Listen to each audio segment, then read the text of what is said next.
많이는 못 모으고 1억 정도 모았다라고 하는 거야. 근데 난 너무 그날 쇼킹이었어. 나 결혼해야 되는데 집 한 채라도 있어야 될 것 같은데 어떻게 하지? 근데 이대로 무너지진 않고 반드시 부동산 투자로 난 성공하고 싶다. 나는 솔직히 2025년까지 순자산 10억이 목표였어.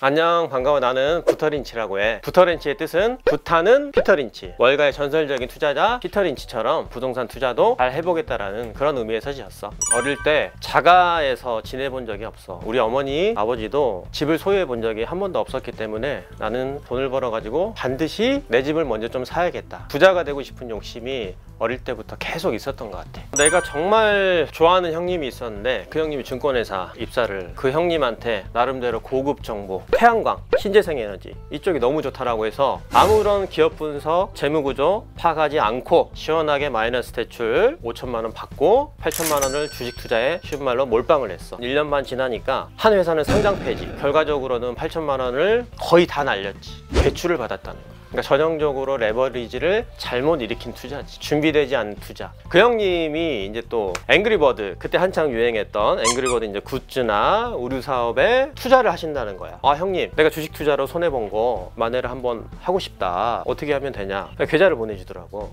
그래서 내가 어떻게 했을까? 사업 계획서를 받아봤을까? 채권 확보를 하고 돈을 송금했을까? 아니면 그냥 송금했을까? 그냥 송금했어. 그러니까 사실상 내가 주식 투자하고 의류 투자까지 같이 해서 1억 이상 마이너스 인생으로 내가 사회 초년생을 시작을 하게 됐지. 또 대기업 직원이잖아.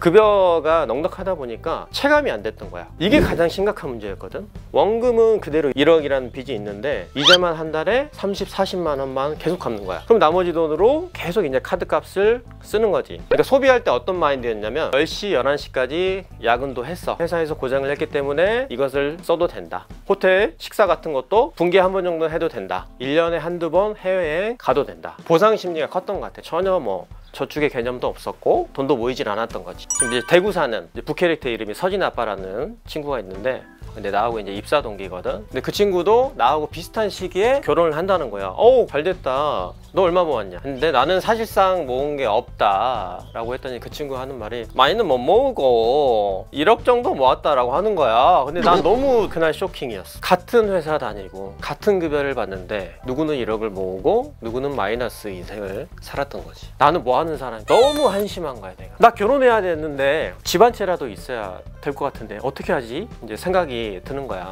서점을 갔어. 부동산에 제목이 딱 들어오는 거야. 회사 다니는 김대리 어떻게 1년에 10억을 벌었나. 경매책을 이렇게 거기 앉아서 읽는데 너무 재밌어. 집에 와서 경매 관련된 책은 한 20권을 주문을 했던 것 같아. 간절했지. 나 어떻게든 돈 벌어야 되는데 주식 투자는 이미 망했고 의류 사업 투자도 망했고 부동산은 그래도 망했다는 사람은 많이 못 들었으니까 부동산 투자다. 그 중에 나같이 돈 없는 사람은 경매가 괜찮을 수 있다라고 해서 이제 경매 공부를 본격적으로 시작했어. 처음에 경매 낙찰을 받았는데 수십 번 패차를 했어. 그때부터 이제 내가 분양권 공부를 시작했어. 순자산은 40억 정도, 전체 자산은 한 80억 정도. 절대 이금융권에 있는 대출은 안 받겠다. 타인의 자본 또한 이용하지 않겠다. 저축의 개념은 어떻게 잡았냐면, 저축이라는 거는 내가 투자를 하기 위한 잠깐의 머무르는 장소다. 투자를 위한 준비 과정인 거지. 2016년이 넘어서 2천만 원, 3천만 원 가용자금으로 투자를 한 경우가 굉장히 많았어. 경기도에 갭 투자를 한 것도 2천만 원이었고 미분양난 분양권도 3천만 원 전후로 투자가 가능했던 거지. 계속 이제 돈이 모으면 분양권 사고 등기 치고 전세 내주고 그 분양권이 2년 뒤, 3년 뒤면 또 입주를 하게 되잖아. 분양 가격에 전세 가격이 세팅이 돼. 그러면 나는 또 투자금을 일부 회수를 하게 되고 계속 이런 식으로 이제 선순환을 만든 거지. 내가 연봉이 우리 와이프보다 한 1.5배, 1.7배 높았거든. 근데 나는 계속 빚 갚느라 모아놓은 돈이 그때도 많이 없었어. 근데 당장 이제 그 분양권을 사고 싶은데 돈이 없잖아. 한 4천만 원이 필요한 거야. 와이프한테 이제 군산에 있는 커피숍 가가지고 이야기했지. 나 솔직히 사회초년생 때 주식 투자로 7, 8천만 원 날려먹고 의류 투자도 잘못해서 지금 그거 갚느라 많이 힘든다. 근데 이대로 무너지진 않고 반드시 부동산 투자로 난 성공하고 싶다. 그런 의미에서 4천만 원만 줄 수 있어? 난 우리 와이프가 없을 줄 알았거든. 근데 4천만 원 입금을 시켜주더라고. 큰 돈은 없었거든. 일단은 5천만 원 이하로만 내가 투자를 해야겠다. 그리고 저평가 지역을 찾아야겠다. 아직 오르지 않은 곳, 그리고 미분양난 곳. 그리고 나서도 여유가 생기면 프리미엄이 아주 낮은 그런 분양권을 피를 주고 사서 보유를 해야겠다라고 생각을 하고 계속 공부하고 투자를 나갔던 거지. 지역별로 좀 설명을 해주자면 수도권 같은 경우에 분양권 투자 도 했었고, 이제 용인하고 수원 쪽에 주로 이제 투자를 했고, 올해 같은 경우 이제 서울에 이제 제가벨 빌라, 충청도 같은 경우에 이제 신도시, 소도시 분양권, 세종시 같은 경우에 토요일마다 일명 이제 줍줍 거기 가서 이제 줄 서기도 하고 청약도 계속 이제 넣어가지고 이제 당첨돼서 작년 12월에 입주를 또 이제 시킨 물건도 있고, 전주도 미분양 난 곳이 있었거든. 택지지구에 미분양 난 곳, 로얄동, 로얄층 선점해서 계약을 할 수 있고, 광주에도 이제 내가 물건을 갖고 있고, 여전히 경상도 쪽은 광역시 위주로 분양권을 투자를 했어. 그래서 부산하고 대구도 미분양 난 물건들 갖고 있고, 미분양 물량을 산 것도 있고, 갭 투자는 수도권에 주로 했어. 예를 들면 그 용인의 한 지역 대단지야, 학교도 가까워, 교통이 강남하고 아주 좋지는 않아. 그러면 아파트 값이 아주 비싸지는 않을 거 아니야. 그때 당시에 내가 이제 매매가가 4억 2천, 전세를 끼어 있는 걸 샀거든. 전세가가 4억. 그럼 내 돈 얼마 들어갔지? 2천만 원으로 투자를 했던 거고, 지금 그 물건 같은 경우에 안타깝게도 내 개인 컨디션이 있다 보니까 작년에 양도세 중과를 맞으면서까지 매도를 했어. 매도 차익 같은 경우에 이제 2억이 조금 안 되고, 사고 팔고 다 합산하면 20채가 조금 넘는 것 같아. 자세히 세보지는 않았어. 현재 보유 중인 거는 이제 한 15채 정도. 지금은 이제 규제가 워낙 심한데, 예전만 해도 정부에서 이제 임대사업자 장려를 굉장히 많이 했거든. 그래서 임대사업으로 등록을 하고 준공공 장기 임대로 8년 이상 임차를 내주게 되면 각종 세제 혜택이 주어졌어. 그래서 이제 그런 물건들 같은 경우에 팔지 않고 지금 계속 또 보유 중이다 보니까 개인으로 갖고 있는 게 생각보다 좀 많지. 임대사업자로도 이제 물건을 갖고 있는 게 있고. 일단은 왜 전국을 대상으로 투자를 해야 되는지, 현 정권이 출범하고 나서 우리나라의 주택 상승률이 4년 동안 20% 정도 되거든. 근데 지금 가장 많이 오른 지역이 어딜까? 4년 동안? 그렇지, 서울도 많이 올랐는데 분당하고 세종시가 가장 많이 올랐어. 그럼 가장 안 오른 지역이 어딜까? 충청북도하고 경상남도가 가장 안 올랐어. 내가 하고 싶은 말이 뭐냐면, 우리 투자자들은 갭매우기라는 표현을 하거든. 경제 용어로 낙수 효과라는 게 있어. 돈이라는 건 항상 움직이게 돼 있거든. 서울의 수도권에 규제를 하면 그 유동성은 지방으로 갈 수밖에 없어. 대신에 지방 투자를 할 때는 반드시 봐야 될 게 수급을 체크를 해줘야 돼. 지방은 특히나 그 지역에서 선호하는 지역, 뭐 학군, 일자리, 요 정도에서 나는 신축을 타겟팅하는 거지. 왜냐? 그러니까 새 집에 다 살고 싶어 하니까. 이런 투자 기준을 갖고 전국을 공부해야만 내가 투자자로서 롱런할 수 있다고 보는 거야.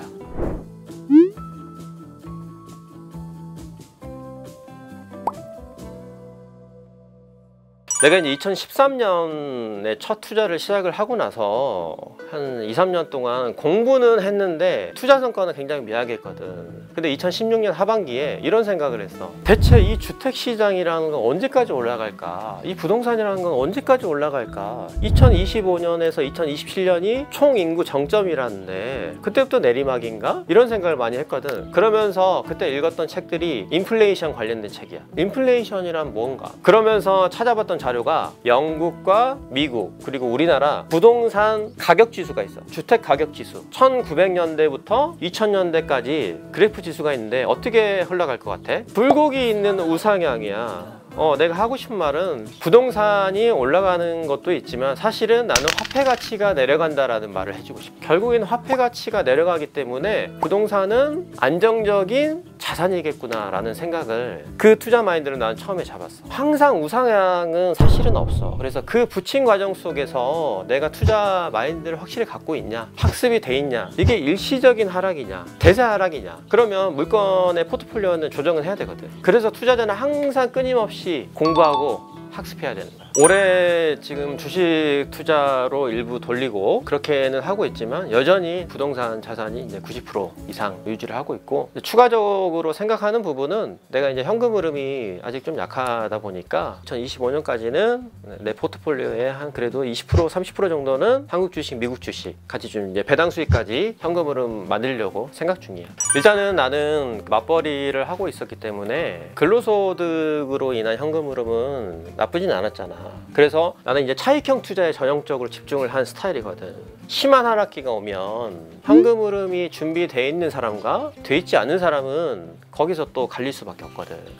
준비를 하는 의미 크다고 보지. 내가 이제 지금 무인에 가까운 점포 2개를 운영을 하고 있는데 현금 흐름 세팅을 부동산은 사실 간단하거든. 전세보증금을 낮추면서 월세를 늘리면 자연스럽게 이제 세팅이 돼. 근데 이제 이것만으로는 아직 부족하다 보니까 다른 쪽에 찾아야 되는데 내가 무인 쪽에 관심이 굉장히 많았어. 작년에 이제 코로나 터지면서 앞으로는 이제 무인 쪽이 또 대세일 거다. 최저임금이 지금 4년 동안 40% 정도 지금 폭등을 했거든. 그래서 이제 무인 쪽에 관심을 많이 갖게 됐지.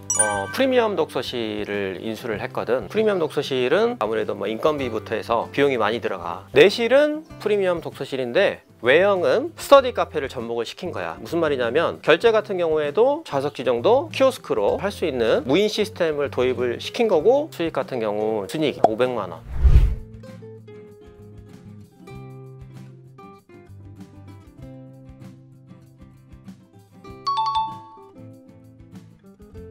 이곳은 내가 무인으로 운영하고 있는 아이스크림 할인점 매장이야. 근데 요즘에는 아이스크림만 있는 게 아니고 과자나 반려간식까지 같이 들여서 이제 운영을 하고 있어. 12군데 정도 상권 임장을 한 끝에 내가 이제 1호점으로 오픈을 한 곳이고, 이쪽 뒤에 아파트에 이제 900세대, 앞에 아파트는 300세대, 그러니까 총 1200세대, 그리고 이쪽에 바로 초등학교가 있어서 아이들이 하굣길에 많이 유입될 수 있는 곳으로 정했어.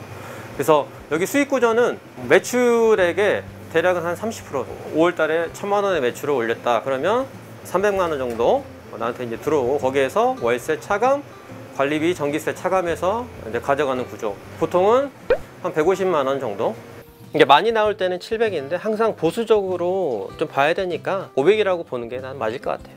올해는 1000만 원이 목표고 내년에는 2천만 원까지 늘려보려고. 투자자로서는 나는 영원한 은퇴는 없다고 보거든. 나는 이제 은퇴라는 말보다 좋아하는 말이 반퇴. 내가 나갈 수 있는 사업장이 있고 운영할 수 있는 사업장이 있으면서 내가 원하는 시간에 원하는 사람과 원하는 공간에 가서 내가 원하는 걸 하는 게 진짜 반퇴. 그리고 투자자들이 원하는 경제적 자유가 아닌가 싶어. 일단은 운이 좋았다라는 거에 대해서 난 부정하고 싶은 마음이 하나도 없어. 그리고 너무 감사하기도 하고. 근데 그 운이라는 거를 다시 한번 좀 살펴보고 싶은 게 뭐냐면, 회사를 다니면서 투자한 사람들 많잖아. 잠자는 시간을 줄여서 투자 공부를 한단 말이야. 아무리 시장이 좋다라고 해도 투자자들마다 차이는 날 수밖에 없어. 그만큼 본인들의 노력을 하고 최선을 다하고 중요한 건 실행에 옮기니까 이 사람들이 부자가 될 수 있었다고 나는 생각을 하거든. 직장인들의 뇌 구조에서 투자자의 뇌 구조로 바뀌는 거야. 직장인들의 뇌 구조는 뭐지? 오늘 점심 뭐 먹지?